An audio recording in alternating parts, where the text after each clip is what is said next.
जय श्री कृष्ण। राधे राधे। राधे सत्संग में सत्संग का रसपान करते सभी आत्मीयजनों, श्री वल्लभ की प्रेरणा से प्रेरित होकर राधे सत्संग में आज हम कामिका एकादशी, जो कि आषाढ़ वद 11 को, उसके बारे में उसकी व्रत कथा और फल प्राप्ति देखेंगे। लेकिन उससे पूर्व अगर आपने राधे सत्संग चैनल को सब्सक्राइब न किया हो तो सब्सक्राइब कर लेना, जिससे आपको हर सत्संग की जानकारी मिल सके। अपने स्नेहीजनों को भी ये लाभ मिले, इसके लिए वीडियो लाइक करके शेयर करना। तो प्रियजनों, सबसे पहले आप सभी को कामिका एकादशी की खूब खूब बधाई। कामिका एकादशी 13 जुलाई गुरुवार को है। तो इसकी कथा के बारे में युधिष्ठिर ने पूछा, हे गोविंद, हे वासुदेव, आपको मेरा नमस्कार। कि श्रावण के कृष्ण पक्ष में, यानी कि गुजरात महाराष्ट्र के अनुसार आषाढ़ में कौन सी एकादशी होती है, कृपया उसका वर्णन मुझे कीजिए। भगवान श्री कृष्ण बोले, राजन सुनो, मैं तुम्हें एक पाप नाशक उपाख्यान सुनाता हूँ, जिसे पूर्व काल में ब्रह्मा जी ने नारद जी के पूछने पर कहा था। नारद जी ने प्रश्न किया है, भगवान, हे कमलासन, मैं आपसे यह सुनना चाहता हूं कि श्रावण के कृष्ण पक्ष में जो एकादशी होती है उसका नाम क्या, उसके देवता कौन तथा उससे कौन सा पुण्य होता है। हे प्रभु, ये सब मुझे कृपा करके बताइए। तो ब्रह्मा जी ने कहा, हे नारद सुनो, मैं संपूर्ण लोगों के हित की इच्छा से तुम्हारे प्रश्न का उत्तर दे रहा हूँ। श्रावण मास में जो कृष्ण पक्ष की एकादशी होती है उसका नाम है कामिका।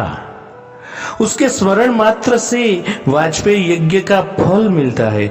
उस दिन श्रीधर, हरि, विष्णु, माधव और मधुसूदन आदि नामों से भगवान का पूजन करना चाहिए। भगवान श्री कृष्ण के पूजन से जो फल मिलता है वह गंगा, काशी, नैमिषारण्य तथा पुष्कर क्षेत्र में भी सुलभ नहीं है। सिंह राशि के बृहस्पति होने पर तथा व्यतिपात और दंड योग में गोदावरी स्नान से जिस फल की प्राप्ति होती है वही फल भगवान श्री कृष्ण के पूजन से मिलता है। जो समुद्र और वन सहित समूची पृथ्वी का दान करता है तथा जो कामिका एकादशी का व्रत करता है, वे दोनों समान फल के भागी माने गए हैं। जो ब्याई हुई गाय को अन्यान्य सामग्रियों सहित दान करता है, उस मनुष्य को जिस फल की प्राप्ति होती है वही कामिका एकादशी का व्रत करने वाले को मिलता है। जो नर श्रेष्ठ श्रावण मास में भगवान श्रीधर का पूजन करता है, उसके द्वारा गंधर्वों और नागों सहित संपूर्ण देवताओं की पूजा हो जाती है। इसलिए पाप भीरू मनुष्यों को यथाशक्ति पूरा प्रयत्न करके कामिका एकादशी के दिन श्री हरि का पूजन करना चाहिए। जो पाप रूपी पंख से भरे हुए संसार समुद्र में डूबे रहे हैं, उनका उद्धार करने के लिए ही ये कामिका एकादशी का व्रत सबसे उत्तम है। अध्यात्म विद्यापरायण पुरुषों को जिस फल की प्राप्ति होती है उससे तो बहुत अधिक फल कामिका एकादशी का व्रत सेवन करने वाले को मिलता है। कामिका एकादशी का व्रत करने वाला मनुष्य रात्रि में जागरण करके न तो कभी भयंकर यमदूत का दर्शन करता है, न कभी दुर्गति में पड़ता है। लाल मणि, मोती, वैदूर्य और मूंगे आदि से पूजित होकर भी भगवान विष्णु वैसे संतुष्ट नहीं होते जैसे तुलसी दल से पूजित होने पर होते हैं। जिसने तुलसी की मंजरिया से श्री केशव का पूजन किया है, उसके जन्म भर का पाप निश्चय ही नष्ट हो जाता है। जो दर्शन करने पर सारे पाप समुदाय का नाश कर देती है, स्पर्श करने पर शरीर को पवित्र बनाती है, प्रणाम करने पर रोगों का निवारण करती है, जल सिंचने पर यमराज को भी भय पहुंचाती है और आरोपित करने पर भगवान श्री कृष्ण के समीप ले जाती है, भगवान के चरणों में चढ़ाने पर मोक्ष रूपी फल प्रदान करती है, उस तुलसी देवी को नमस्कार है। जो मनुष्य एकादशी को दिन रात दीपदान करता है, उसके पुण्य की संख्या चित्रगुप्त भी नहीं जानते।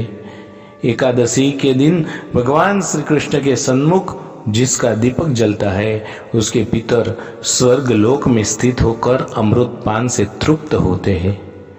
घी या तिल के तेल से भगवान के सामने दीपक जलाकर मनुष्य देह त्याग के पश्चात करोड़ों दीपकों से पुंजित होके स्वर्गलोक में जाता है।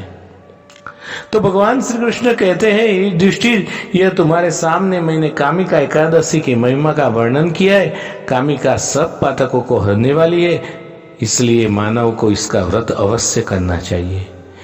यह स्वर्गलोक तथा महान पुण्य फल प्रदान करने वाली है। जो मनुष्य श्रद्धा के साथ इसका महात्म्य श्रवण करता है वह सब पापों से मुक्त होके श्री विष्णु लोक में जाता है। प्रियजनों, कामिका एकादशी की मर्यादा भावना में ब्रह्मवैवर्त पुराण में इसका महात्म्य का वर्णन आता है। इस व्रत करने से गौहत्या ब्रह्महत्या में से मुक्ति मिलती है। विशेष करके जीव के विकार, दुष्ट वासनाओं वगैरह क्षय होके पवित्र बनते हैं। इस तरह से विधि पूर्वक व्रत करने से पुण्य की प्राप्ति अवश्य होती है। पुष्टि भावना में प्रियजनों, आषाढ़ मास की घोर अंधारी रात्रि में जब भयानक मेघ गर्जना बिजली वर्षा होती है, तभी भगवत विरह में व्याकुल श्री स्वामी जी अपने अपने कुंज में प्रभु को पधारने की प्रतीक्षा कर रहे होते हैं और इसी वर्षा काल में कामिका रूप प्रभु आगमन की राह देखते देखते ये विरही व्रज भक्तों के भाव से कामिका एकादशी का पुष्टि महात्म्य आता है। ऐसा अलौकिक भाव सोच के कामिका एकादशी का व्रत पुष्टि जीवों को करना चाहिए।